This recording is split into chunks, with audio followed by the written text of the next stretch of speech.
સાંસદ મનસુખ વસાવા છે તે ધારાસભ્ય ચૈતર વસાવાને જેલમાંથી બહાર લાવવા માટે કરશે મદદ, કેમ કે તેમના એક નિવેદને ખળભળાટ મચાવ્યો છે।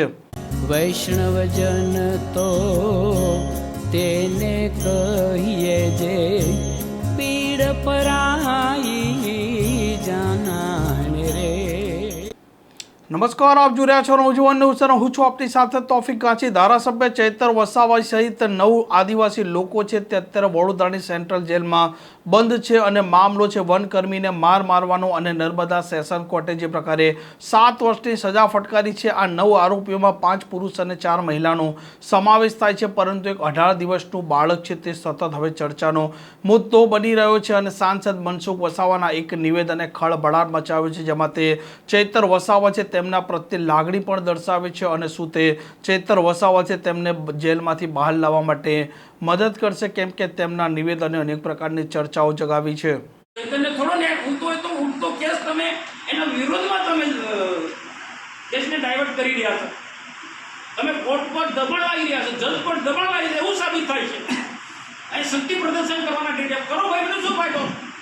તમે ગમે એટલું શક્તિ પ્રદર્શન કરો છો, દિલ્હીથી લાવશો, પંજાબથી લાવશો, જ્યાંથી લાવશો, તમે લાખો 5 લાખ લાવો, અમને કંઈ ફરક પડવાનો છે?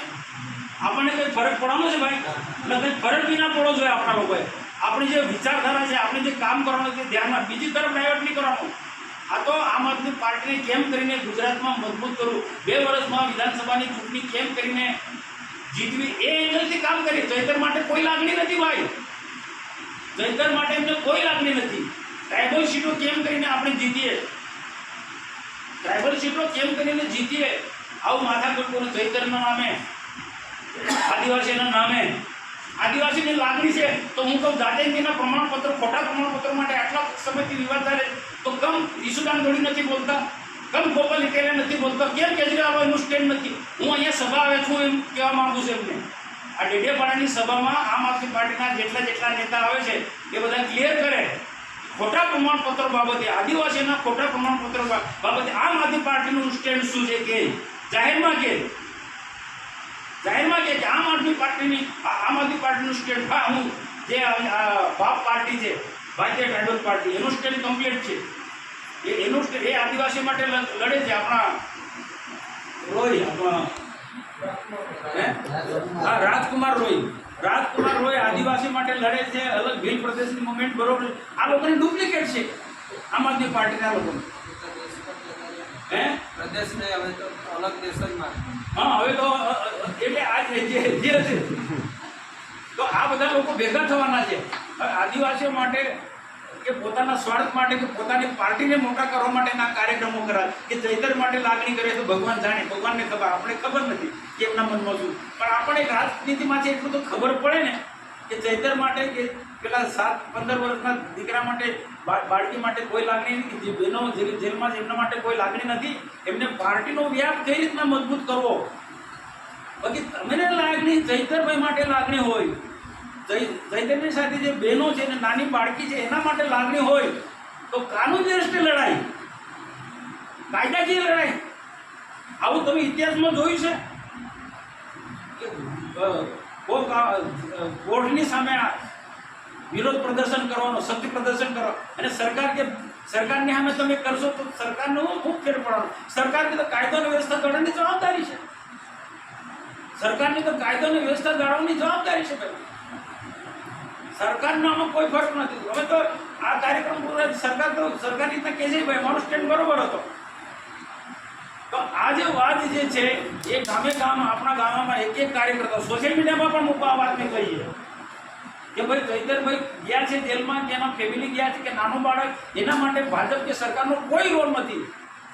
એમની ભૂલના કારણે આ સ્થિતિનું નિર્માણ થયું છે ને એમની ભૂલના કારણે હું બહુ સારા વ્યક્તિઓને, હું તો એમ કહું છું, એમના વકીલને પણ હું મળ્યો, રાજપીપળામાં સુરેશ જોશી છે, એમને પણ મળ્યું કે તમે તેને કીધું સાહેબ મને ખબર નહીં આ બાળકીમાં આ રીતના છે, એમના વકીલને આખી સ્થિતિનું ખબર નથી, એમના વકીલને આખું સ્થિતિ ખબર નથી, ભૂલ એમની છે, ભૂલ એમની છે। અને આ કઈ જજમેન્ટ હમણાં કઈ જે દિવસે આપણે વાંચ્યું તે દિવસે થોડું ડિફરન્સ, એ તો એના અગાઉથી નક્કી થયેલો હોય, તારીખ તારીખો ચાલતી હતી, અલગ તારીખો, જે બંને સરકારી વકીલની દલીલ અને એમના વકીલની દલીલ, એ બધી દલીલ એમના લોકોના જવાબો હોય, પેલા ફરિયાદી હોય એમના જવાબો હોય, બધા એના પર જવાબો બધા થતા હોય, વકીલોની દલીલો નોંધાતી હોય, તો ઘણા ટાઈમથી ચાલતું.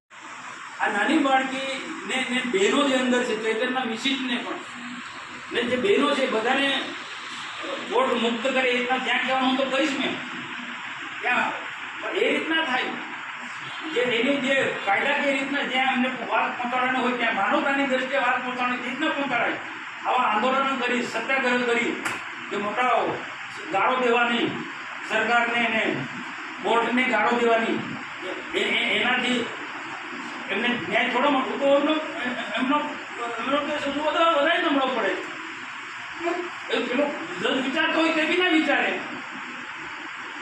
તો આ એમને પણ મારી અપીલ છે, અહીંયા ડેડિયાપાડામાં અહીંયા શક્તિ પ્રદર્શન કરવા હોય, શક્તિ પ્રદર્શનથી અમને કોઈ ફરક નથી, નુકસાન તમને છે ને એમને બી કોઈ નુકસાન નથી. નુકસાન ચૈતન્ય નુકસાન છે ને, જે અંદર જેલમાં એમને નુકસાન છે, એમના પરિવારજનોને નુકસાન છે. નથી ઈશુદાન ગઢવીને નુકસાન, એ નથી ગોપાલ ઇટાલિયાને કે કેજરીવાલને, કે નથી નિરંજન કે એમની ટીમને. એમને બધાને એવું કે ચૈતર જેલમાં જ રહે તો આપણે બધો મજા આવે એના નામ પર રાજનીતિ કરવાનું. આ ઉદ્દેશ છે, બીજું કહીએ પછી ખરેખર લાગણી હોય તો આવું ના થાય, આવું તો ઇતિહાસમાં ના થાય. દેખો કેટલાક દિલ્હીના કેટલાક મારા સુપ્રીમ કોર્ટના જે વકીલો છે એમને પણ પૂછ્યું છે કે ભાઈ આમાં નાની બાળકી માટે શું થઈ શકે. આપણે એવું નથી ચિંતા, મને ચિંતા છે, એક માનવતા છે. ભાઈ નાનું બાળકી સાથે મેં પૂછ્યું છે, મારા મિત્રો છે સુપ્રીમ કોર્ટની અંદર, કે આનું શું થઈ શકે. અને જે વાત કરવાની તે વાત એ પણ વાત ના થાય એમાં, એટલે એવું થાય કે મનસુખભાઈ ફ્યોરમાં નથી. એવું હું તો કહું, આ નાની બાળકીને ભગવાનને પ્રાર્થના કરું કે જલ્દીમાં જલ્દી આ નાની બાળકી જેલમાંથી બહાર નીકળે એની મા સાથે. હું તો બધી જ બહેનો નીકળી જાય, ગુનો કઈ જાય કરીને આ બિચારા નિર્દોષ લોકો સજા ભોગવી રહ્યા છે. આ વાત બધાએ આપણા બધા લોકોએ જે જ્યાં જ્યાં કહેવાની છે ત્યાં બેસીને પણ વાત કરો, સોશિયલ મીડિયામાં પણ વાત કરો. સોશિયલ મીડિયા થોડું જોઈને મુકાય, સોશિયલ મીડિયામાં થોડું જોઈને મુકાય, પણ બહુ કાયદા કાનૂનને થોડું ધ્યાનમાં રાખીને અથવા મૂકતા પહેલાં કોઈ જાણકાર માણસ હોય એને બતાવીને મૂકવાનું. બાકી બીજું કોઈ તકલીફ નથી, પણ સાચી વાત આપણે કહેવી જોઈએ કે આ ચૈતર વસાવા કે નાની બાળકી સાથે જે જન્મમાં પહેલાં બેનને જવું પડે, એમાં પાર્ટીનો કોઈ રોલ નથી કે સરકારનો કોઈ રોલ નથી કે આપણા લોકોનો કોઈ રોલ નથી. આ તો એક સ્ટેટમાં ભાજપ સરકાર, ત્યાંના લોકો ભાજપના નેતાઓ નામ નથી લેતા, આ તો ખબર નહીં, બધી પહેલાં તો મારું નામ લેતા હતા, એને લેતા નહીં. પણ નિરંજને કીધું, સ્ટેટમેન્ટ આપ્યું કે મનસુખ વસાવા કોર્ટમાં જાય અને જામીન લે. આ તો એનો જવાબ છે. હવે અમારી મદદ અમારી રીતના કરી, તું જાણે, તું તારી પાર્ટીના લોકો છે ને, તું જામીન થાય ને ભાઈ. અમે જ્યાં મદદ રોક જ્યાં કહેવાનું છે, જેને કહેવાનું છે તેને કહીશું. બાળકીની ચિંતા અમને છે ને હજુ બી કહીશ, બાળકી માટે તું જ્યાં પણ કહેવા જેવો તો કહીશ. નાની બાળકી, એની મા, બાકીની ચૈતરભાઈના ધર્મપત્ની, એને પણ જેલમાંથી મુક્તિ મળે. કારણ કે ગુનો ચૈતર કરે એટલે પેલા બેનને સજા થઈ રહી છે. એમાં જે ફરિયાદી, જે જંગલ ખાતાના જે બિરદારને ફોરેસ્ટના તે આદિવાસીઓ છે. આ વસ્તુ ખાસ કહેવાની, જેની સાથે ઘટના ઘટી ચૈતરભાઈની સાથે, બધા જ આદિવાસી છે. સંજય હતા એ આદિવાસી જ છે. પેલા કંપનીમાં માથાકૂટ થઈને પેલો બંને વચ્ચે પેલા માર, પેલો બી લાભ મારે, પેલો બી લાભ, એ આદિવાસી છે.